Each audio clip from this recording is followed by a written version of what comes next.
If there was ever a perfect example of how an invention dominates us, this is it, isn't it?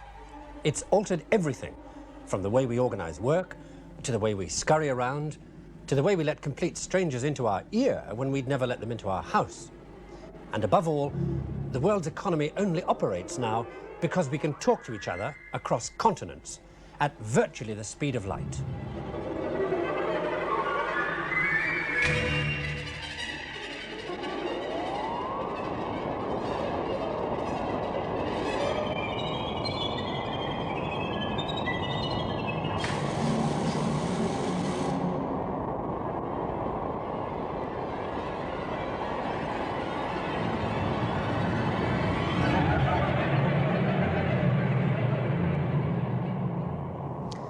Without long-distance communication, the modern world would not function as it does. That's obvious. Take this equipment, for instance. It's a receiving system in contact with a navigational satellite 600 miles up, circling the Earth north-south, so that as the Earth turns beneath it, the satellite covers the entire globe. Now, as it comes over, it broadcasts two things. It says where it is, and it sends out a continuous note at a very precise frequency. Now, if you compare that note to the sound, say, of the whistle of a train. As the train comes towards you and goes away, the note rises and then falls, like this. Now, the way the note rises or falls depends on where you hear it from. If you knew exactly where the train was, then what you were listening to would tell you where you were, because you'd only hear it that way in that place. And that's what this equipment does. There's the receiver locking into the signal from the satellite.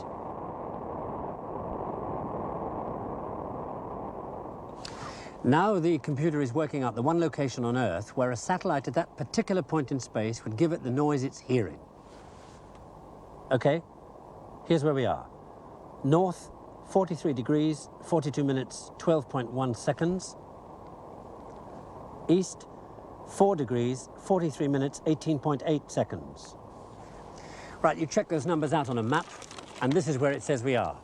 South of France, near the town of Arles, at a position accurate to within 30 feet, precisely there where it says there is an ancient aqueduct. There it is.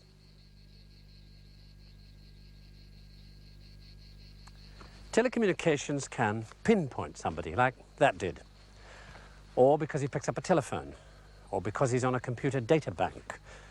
We organize ourselves better because of that. The question is, how well organized will we become? Too well? To a certain extent, the modern world would fall apart without that organizational ability. The new community of nations that has grown up from the bits and pieces of the old European empires, the French, the English, the Dutch, the Spanish, the Portuguese, is held together because we can organize. But what will that organizational network, that communications network, do to us next? Well, the answer to that question may lie in the past, because this kind of situation's happened before. The last time a world empire fell apart was about 1,500 years ago. Then the empire was Roman.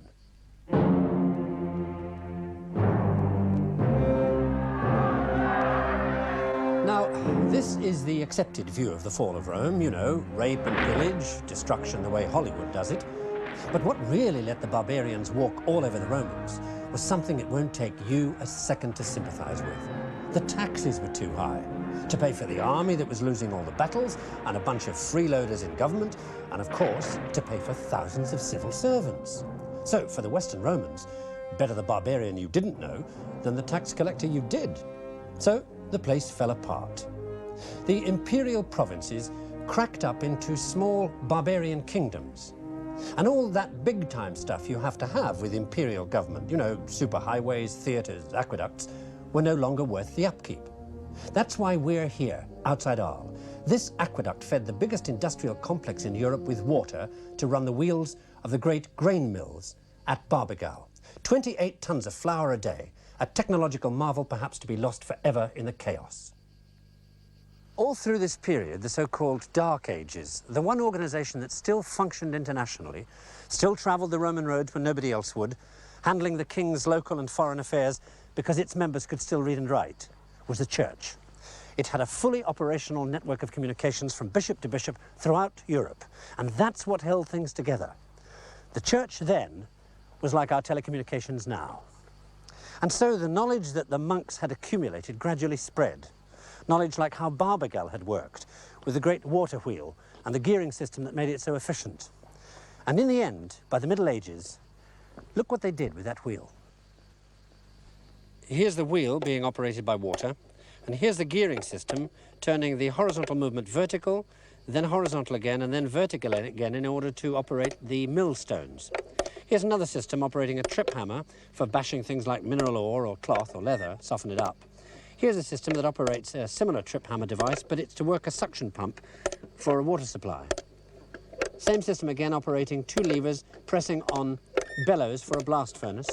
And finally over here, a crank that turns a circular movement into back and forward movement for a sawmill. Beautiful system. So, put yourself in their position. The wars are all over. There's loads of productive land everywhere. You've got water coming out of your ears and an amazing machine to use to harness the power. What would you do? Yes, you'd have yourself a medieval industrial revolution.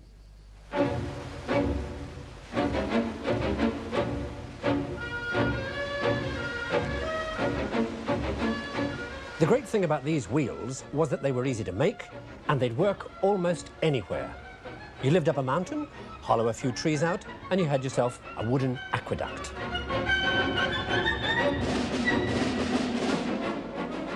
Horizontal wheels didn't need gears because they spun millstones directly above. You could turn a vertical wheel with water falling from above or flowing past below in a river. And with gears, you could slow down the effect of a fast stream or speed up a slow one. Water power made you a lot of bread, in both senses. But the star of the show was this, the cam. With a cam, you can trip hammers to pound things with, harder and faster than any human being. And build yourself mills to work. Timber, oil, grain, leather, cloth, iron, beer, wire, sugar, coin, you name it.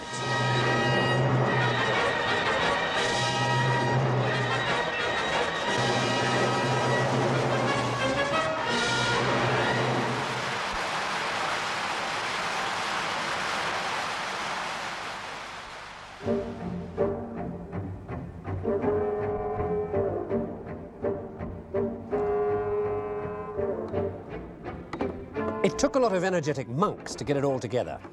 Now, they were energetic because in 1098, a bunch of Benedictines, fed up with the luxury and the ritual, lit out for the wild country and the simple life. And St. Benedict's original idea that hard work was good for the soul. But it was the way these Cistercians organized themselves that turned them into a medieval multinational and gave Europe systems management. See, each monastery had to be self-sufficient in food, so they cut back on the praying and added 6 hours labor a day. They went into rearing animals, clearing and draining land. They went out looking for new plants they could grow, and they wrote each other reports on the latest developments. Like this one, growing vines on bad land, hillside terraces.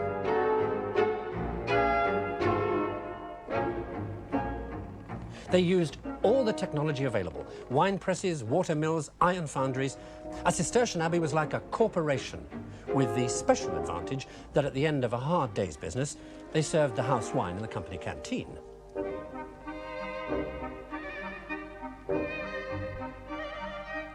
Mind you, the food wasn't that hot. No meat, they sold all that. Just vegetables, nettle soup, a few roots, bread, and silence while you listen to instructive selections from the Corporation Handbook on Getting Spiritual and Managerial Strategy Right, otherwise known as the Rule of St. Benedict. Non veni facere voluntate meam, sed eius qui misit me. Well, with this kind of organization, how could you fail? Within a century, there were nearly 600 Cistercian monasteries.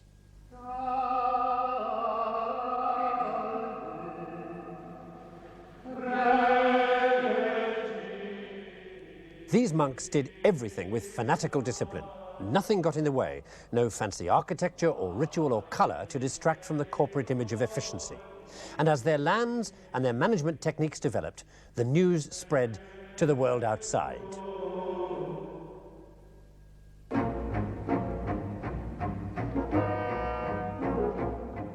Maybe their single biggest success was their sheep rearing techniques, because by the 13th century they were producing the best wool in Europe.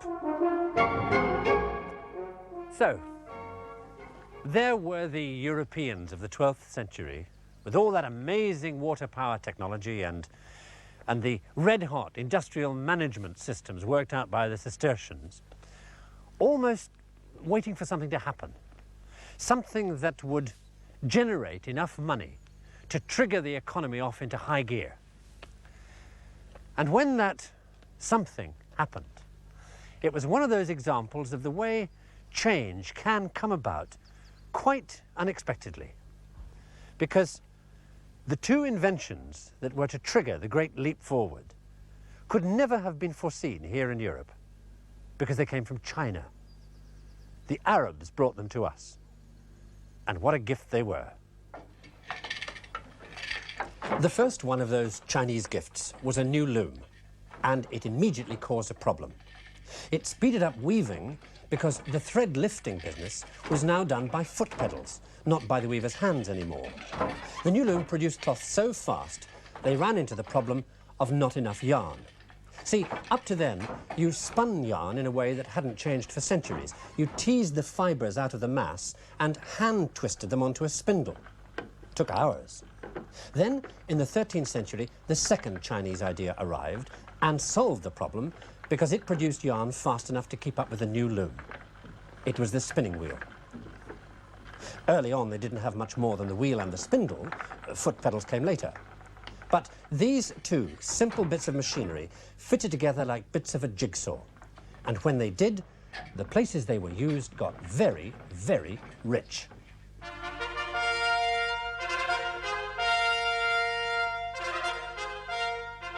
Places like Bruges.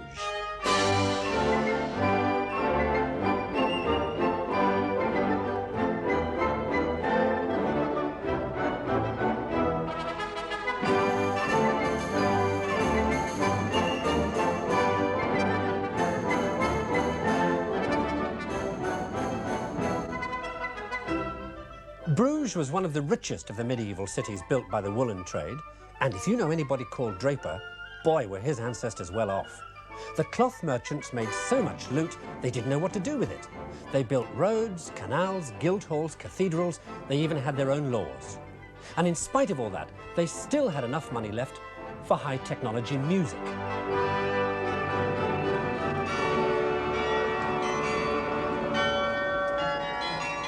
Not just this kind of toy, the kind you can still hear in the cathedral towers all over Belgium, where the carillon still plays. Recognize the mechanism?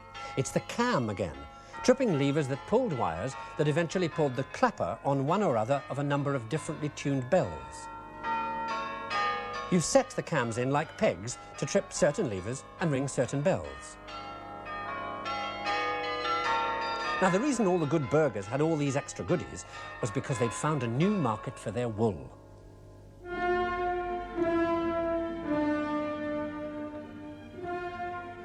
See, all over Europe, people now had surplus, and surplus always looks for a ready market.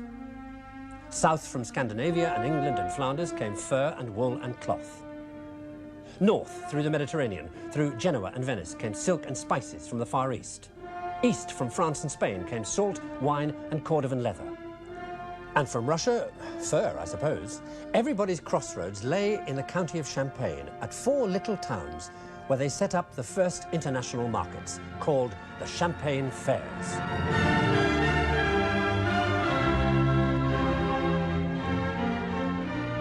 The biggest fair was held at Troyes, in those days half the size of London. And merchants turned up because they got a special safe conduct from the king and armed guards along the road. Of course, the town made a bit out of it too. You had to pay a license to set up your stall, and there was a sales tax, isn't there always? And you had to pay to come in and out of town. Not that any of this bothered the merchants, they just upped the price. Funny how some things don't change.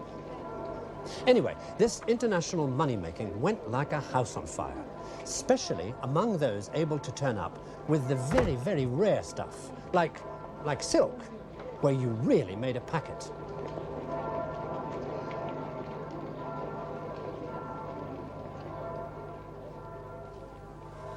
Most of the really fancy stuff was brought by the Italians, who practically ran the place. By 1275, there were no less than 15 Italian cities who had consulates here in Troyes.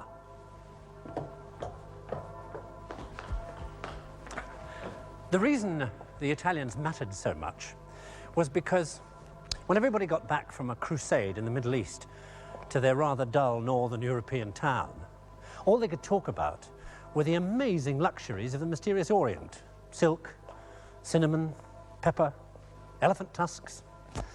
Things which the Italians were very well placed to provide at the fairs. The Venetians, the Genoese, and the Pisans all had trading colonies all around the eastern Mediterranean, where they could pick up stuff from as far away as China. Well, there was so much money to be made here.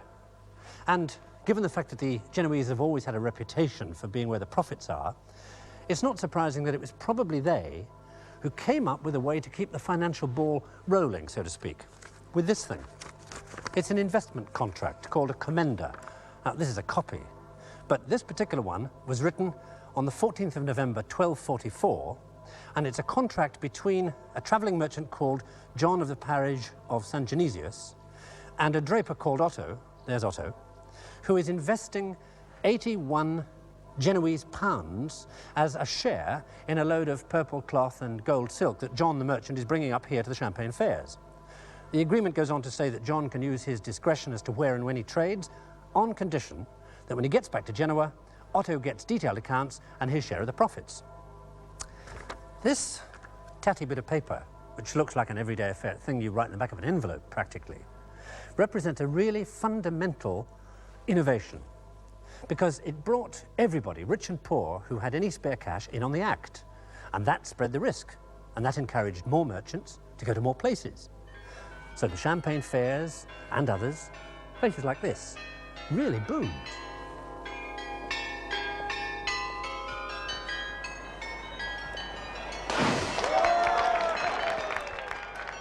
It looked as if good times were here to stay.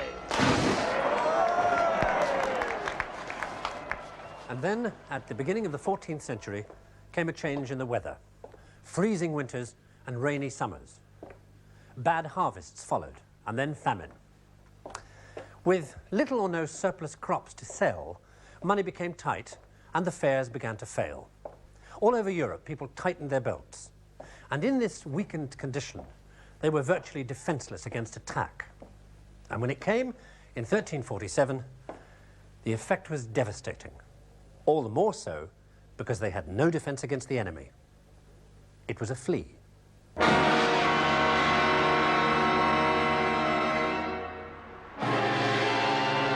The flea carried the Black Death, and from when it arrived in Europe in 1347 on board ship from the Crimea to when it receded only 4 years later, it killed maybe 40 million people. 200,000 villages were totally wiped out. At the height of the plague, there weren't enough living to bury the dead. The flea sucked the disease in rat's blood, and when the rat died, it jumped onto people and bit them. The effect was appalling, from fever to abscesses in the groin and armpits to death inside 24 hours. Black pustules spread all over the body, which was why they called it the Black Death. The effects were particularly bad in the towns, packed with people busy making all that money. The plague ripped through them.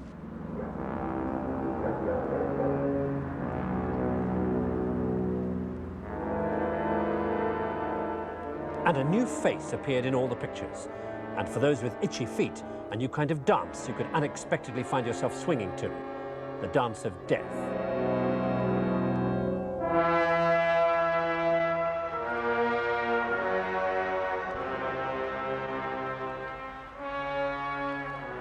One grimly enjoyable thing came out of it all. The people who died left their money to the people who lived. All they could hope for was that they'd survive to enjoy it. Well, no nightmare lasts forever. By 1351, the worst was over.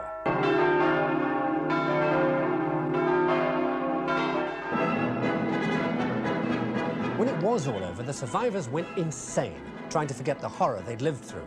life everywhere in Europe became one long hysterical shindig.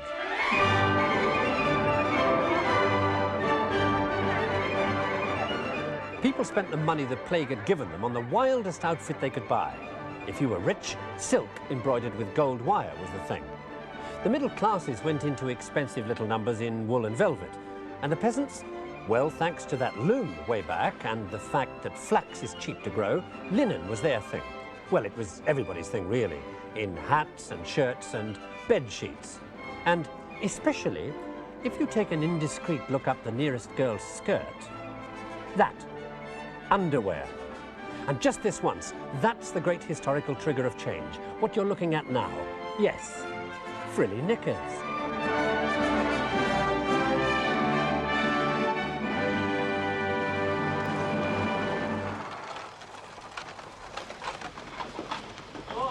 This is the first result of the great 14th century bed linen and underwear boom. The guy who used to go around collecting bones for fertilizer now started collecting linen too. He became a rag and bone man. Why? Well, that's the second result of everybody wearing linen, because when they wore it out, they threw it away. So there was this great pile of linen rag. And guess who went bananas about that? Okay, let me give you a clue. The first thing that happens to the linen in this process is that they take it and rip it against a knife to make the rags even smaller. And what is shredded linen rag absolutely perfect for making?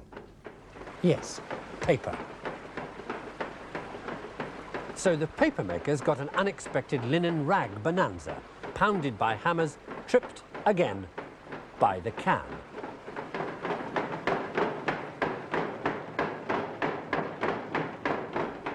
You bash the rag in water and gum for 48 hours, and the sludge you get is paper pulp. Slosh that onto a wire mesh frame, count 5, and you've got yourself a sheet of paper. Well, a sheet of very wet paper. So the next thing you do, no prizes, is dry it. Funny coincidence, the wire mesh frame. A lot of wire makers about, making all that gold embroidery people had started wearing. Anyway, the paper. You lay each sheet between layers of woolen cloth to soak up the moisture. Looks more like a sheet of porridge, doesn't it?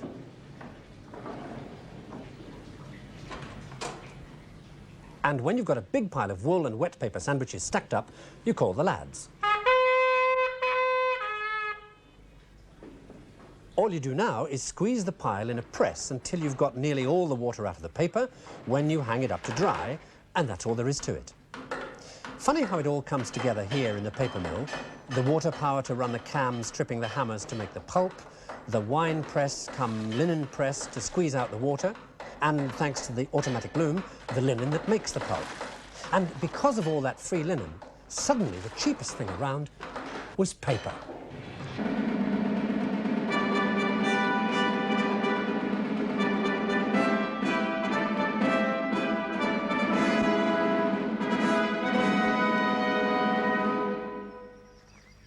This is one of those moments in history when things come together like a jigsaw to produce something entirely new.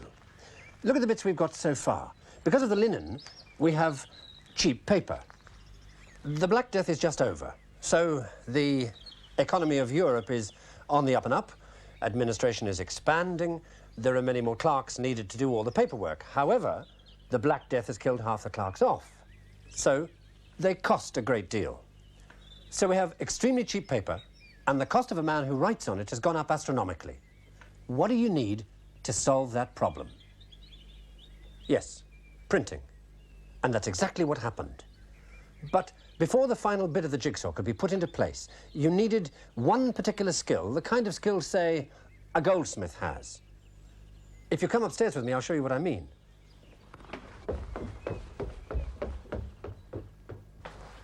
You see, printing had been around for centuries, in the case of the Chinese for 1,000 years, but it was printing with blocks like this. The trouble was those blocks, being made of wood, would tend to wear down, and in any case they only did the one thing. Now what our goldsmith friend did, and by the way his name was Johann Gutenberg and he lived in Mainz in Germany in the 1450s, he used his expertise with precious metal. He knew what that was, the hallmark. And he knew that the hallmark was made with a punch. So he took a punch and he carved a letter on the end of it, and using the punch, he punched that letter into a soft copper bar. Then he designed a mold in 2 bits so that it comes apart. You put the mold together like that. You slide into the mold the letter you want to make, any letter. Close it tight with a big spring. Turn it over.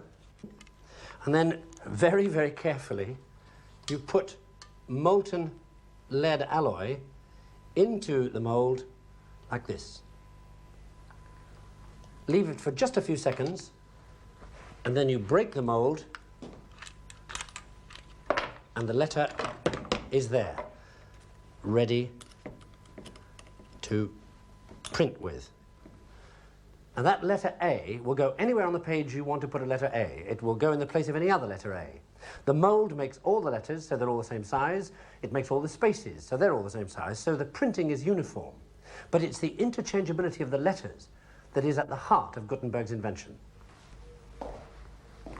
If you think about it, it was a good deal easier for a European to do than, say, for a Chinese, because the Chinese language has thousands of characters, and if you made every one of them, you'd need a space as big as this printing room in Antwerp just to store them in. Whereas the Latin alphabet of the time only had 23 letters to be made. As for the printing itself, well, that was a bit of a cinch.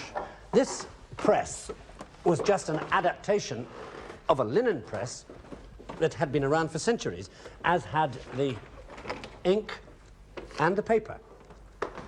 This is the first dated piece of printing we know of. There may be earlier ones, but this one has a date on it.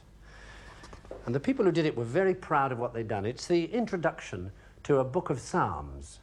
And the text says, "This work, adorned with the magnificence of capital letters, was fashioned with the use of a mechanical process for printing and making letters without the use of a pen." And then it says the name of the 2 men who were so proud of what they'd done, Joachim Furst and Peter Schoeffer. And then the date, 14th of August, 1457.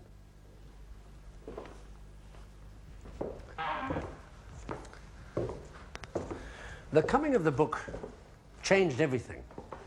Perhaps the most obvious change was the appearance of the bookshop, where you could come in and buy anything you wanted to read.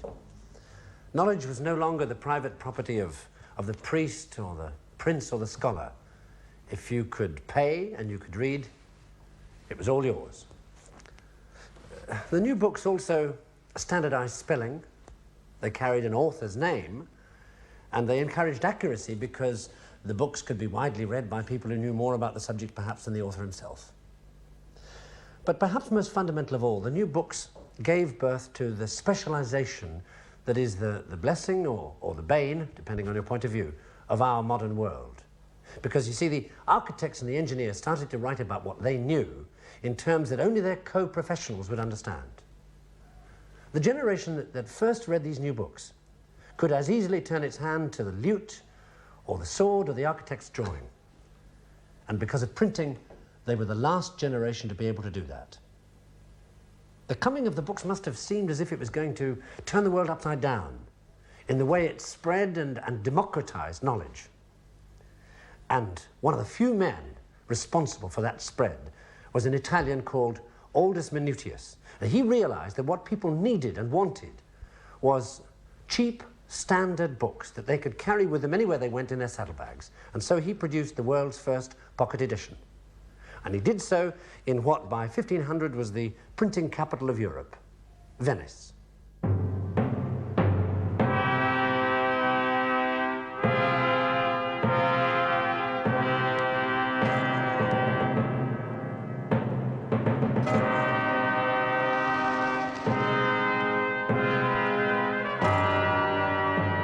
Used to blow their own trumpet a lot, the 16th century Venetians. Well, you couldn't blame them. There were, after all, more millionaires per square inch here than anywhere else in Europe. Biggest navy, biggest overseas commercial empire, biggest bank balance. Venice was queen of the seas. Of course, there was nowhere else she could have been queen of. Not much land in Venice. She was a city full of businessmen, and because of her connections with Constantinople, she was also full of Greeks. refugees from when the Turks invaded it in 1453. And it was the Greek connection that gave the printer Aldus Manutius his big chance.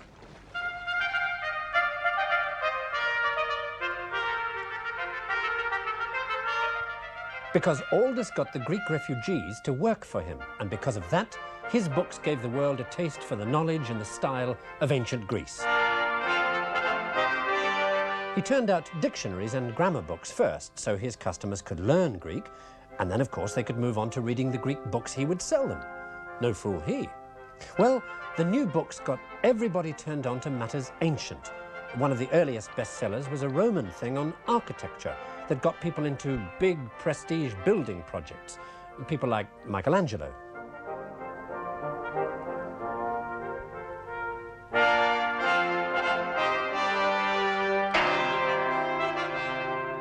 Thanks to Aldus and the Venetian printing presses, in 1500, only 50 years after Gutenberg, there were no less than 20 million books in existence. In 1515, Aldus died.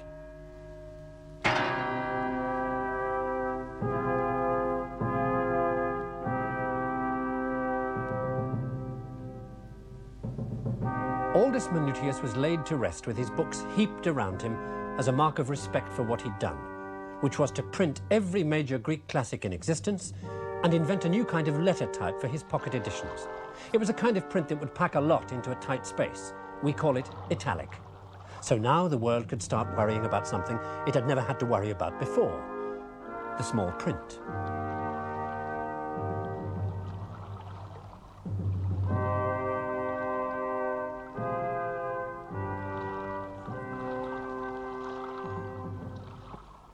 But above all, thanks to books, the world learnt about Greek science. This was one of the books that made the greatest impact of all, by the Greek hero of Alexandria. It details how to make machines using the natural forces of air, or steam, or water as power sources. It's really talking about complicated toys. But this book and others like it put the world of Greek science and the ancient past into the hands of the armourers and the architects and the engineers working for the princes and bishops of 16th century Italy. And look how the armourers immediately begin to work in the antique style. On this tapestry, this bunch of soldiers, they're using the latest in handguns, and yet they themselves are dressed like Caesar's centurions. As the wealth of the mysterious East and West began to pour into Europe and the population began to soar, the princes also began to embellish their growing cities with elaborate water supply systems, operated by the same mechanical devices as were shown in the Greek and Roman books. And in their homes, the aristocrats would hang tapestries like this one, containing scenes of fantastic inventions like the flying throne, being carried into the sky by winged beasts that can never quite make the piece of ham above their heads. Or the mythical story of Alexander the Great, exploring the oceans on board a submarine. What the princes wanted were things, toys, that would show off their wealth and position in a way that would amuse and impress their friends. And now, their armourers and their engineers had the techniques to do it. One of the most famous armourers of the time, a fellow called Bartholomew Campi, switched, for example, from making this rather complex armour, a gauntlet, to making things like this. It's a clockwork tortoise carrying the god Poseidon, and it was used at the dinner table because they would set it down and it would take toothpicks from one guest to another around the table. The vogue for automatic machines spread everywhere, and with the help of the hydraulic engineers, it spread in a form that would bring people hundreds of miles just to take a look.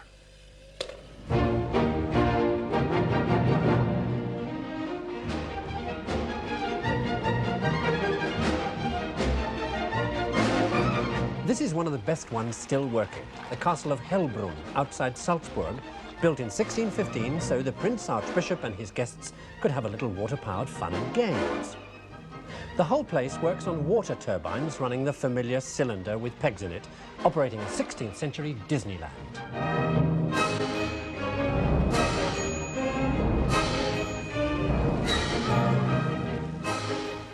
The name of the game was to get the most unexpected things to spurt water all over the suckers who come to dinner. Everybody laughed, ha-ha, because the host was a prince. And besides, you got a free meal out of it all. Well, that's not all you got out of it.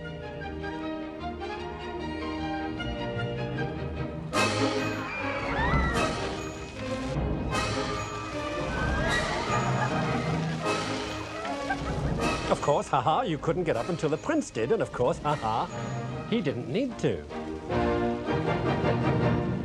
The craze for automatic machinery that spread through Europe came here too, of course. Here, the pegged cylinders run an entire village of mechanical puppets, working like the carillon in Belgium did on wires and levers. The whole thing's only 18 feet wide, and they packed 113 little people into that space. Over the top of all this water-powered wizardry, there was a mechanical organ to drown the machinery noise. And as you left, the prince would politely raise his hat.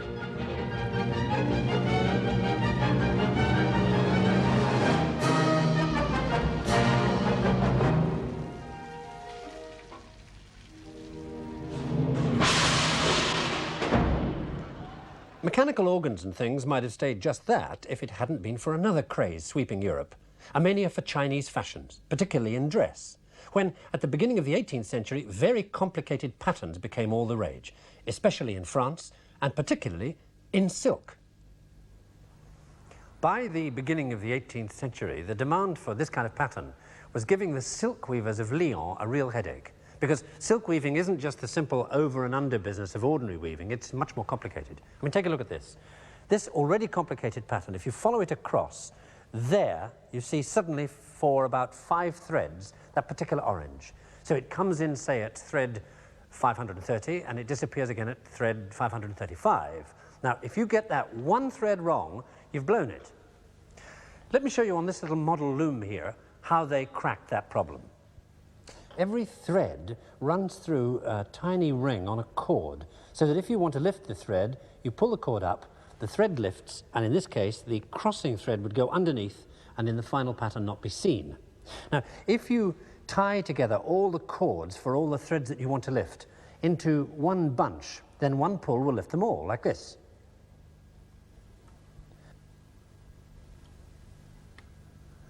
Now, in a complicated pattern, there would be a lot of those cords to pull, and the children whose job it was to do it would get tired and pull the wrong cords and maybe ruin a week's work. So in 1725, a Lyonnese weaver called Basile Bouchon solved the problem because his father was an organ builder. Because his father used these things for his automated organs. Remember the organs? Used the same cylinder with pegs in it to make music as they'd used in Belgium to work their bell-ringing carillon. And they'd originally got that idea from the cams set onto the shaft of the paper mill.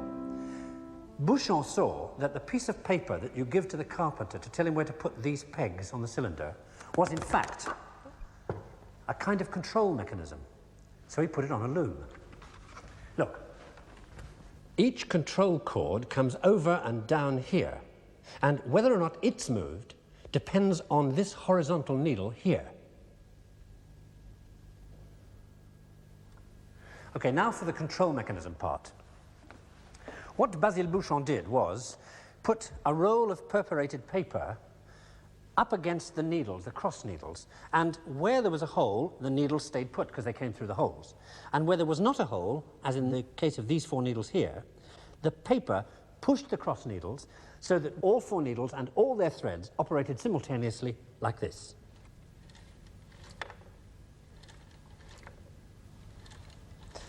And to change the pattern, you simply moved the paper along one row of holes. But the paper tore and the weavers placed it in the wrong position. So around 1740, another weaver from Lyon called Falcon came up with this idea. He put each pattern on a separate card. Now, the card was more durable, and you couldn't really mistake how you should position it. Around 1750, one of the greatest machine makers of all time, a man called Vaucanson, who was also the inspector for silk factories, automated the entire process. He put the perforated roll around a cylinder and mounted the cylinder on a chassis which went backwards and forwards on water power like this. And as it did so, it clicked forward one row of holes automatically each time.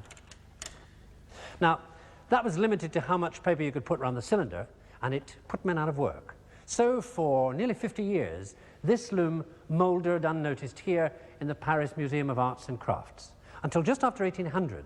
Another weaver who happened to be here at the time was asked to put it together, and in doing so he made a few changes.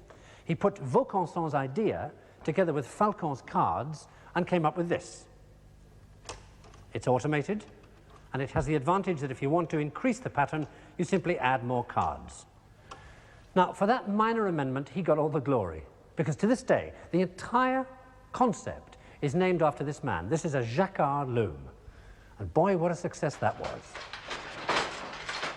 Well, not in France, because the revolutionaries decided they didn't like fancy aristocratic patterns, but in England, where the loom ended up making things like paisley shawls very popular, and where these cards got picked up for a very different reason.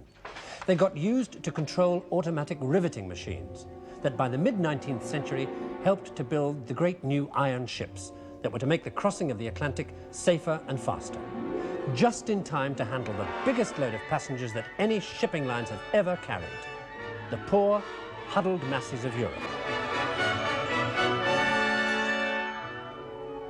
And though they didn't know it, these immigrants were to trigger off the development of one of the modern world's most extraordinary inventions. By the 1870s, the immigrants were stepping ashore on American soil at a rate of over 7,000 every day. The journey across the Atlantic had taken anything from 12 days to 3 weeks, and most of them traveled in conditions that varied from bad to appalling. Many of the bigger ships were designed with only one thing in mind: to carry as many immigrants as possible. And so they came, in filth and degradation, packed in like cattle, treated much the same. The vast majority came to New York, at first to the immigration depot at Castle Garden, and then later here, to the place that was to become a symbol both of everything that America offered and the terrible fear that at the very gates of freedom they would be turned away, here at Ellis Island.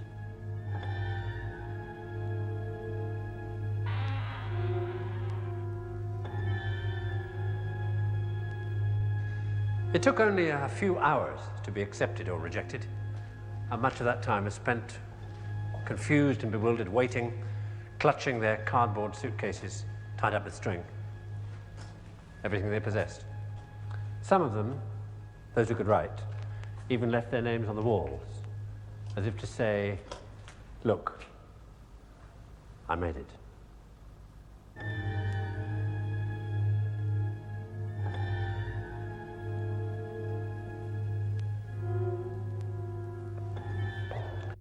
And then came the moment of truth, the point at which they either passed or failed the test to become American. What none of them could have known was how easy that test was. A quick look at the eyes, the hands, and the throat, and then the writing down of their particular details. The point at which many of them lost their old names because the inspectors couldn't spell them and they couldn't write them. So they became Smith, Brown, Jones. 8 out of 10 people passed the test, but with one inspector handling 500 people a day, it was almost a case of if you could walk, you were in.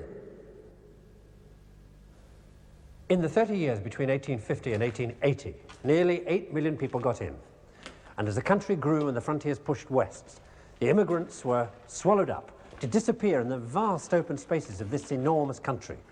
The trouble was, every 10 years the government had to find them all again for the national census. And as the population soared, the paperwork for doing that became unbelievable. And then in 1880, an army surgeon called John Shaw Billings, who was working on the census, was watching the mountains of paperwork being shuffled when he happened to mention to his young engineer assistant that he reckoned that the Jacquard cards with their punched holes ought to be able to carry information. You know, if a man was married, you'd punch a hole, and if he wasn't, you wouldn't. The young engineer, Herman Hollerith, worked on the idea and came up with this. It's called a tabulator, and it works on cards like these, the size of a dollar bill of the period. Now, Hollerith chose that size because they already had holders for dollar bills, and what that meant was he wouldn't have to design and build one himself. No fool. So, you put the card in here.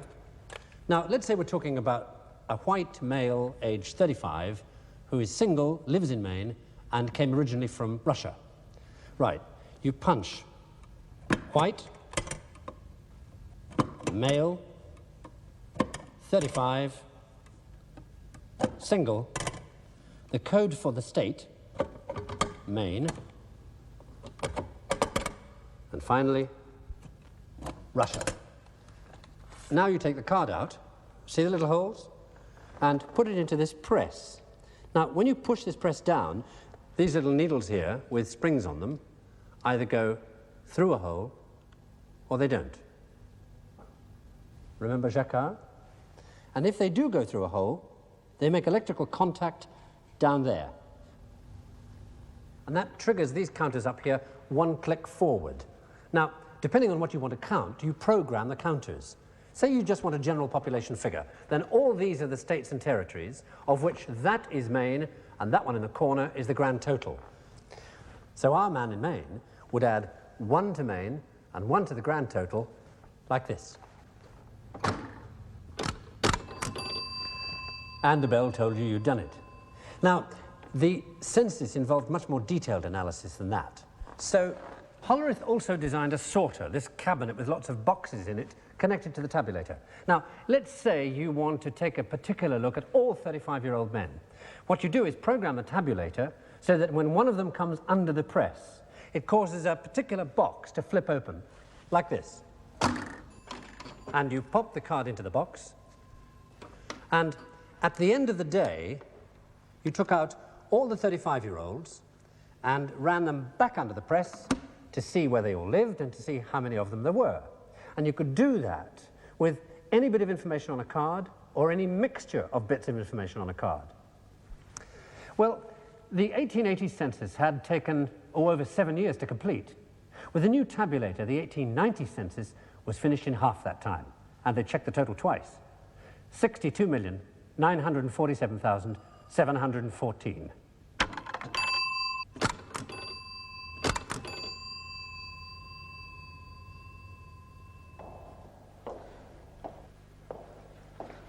So, the trail has brought us from the water wheel to the loom and the linen it produced that made paper so cheap it spurred the development of printing, of books that interested people in things like automated organs, whose pegged cylinders gave the French silk weavers the opportunity to run their looms with perforated cards that Hollerith used to count Americans who had once passed through this hall in Ellis Island. Gateway to the one country that more than any other would fall apart if it weren't for Hollerith's card, used to program the computers without whose help the entire massive structure of the modern world would fall down. Most of the ancestors of the computer brought people pleasure. What will it bring us?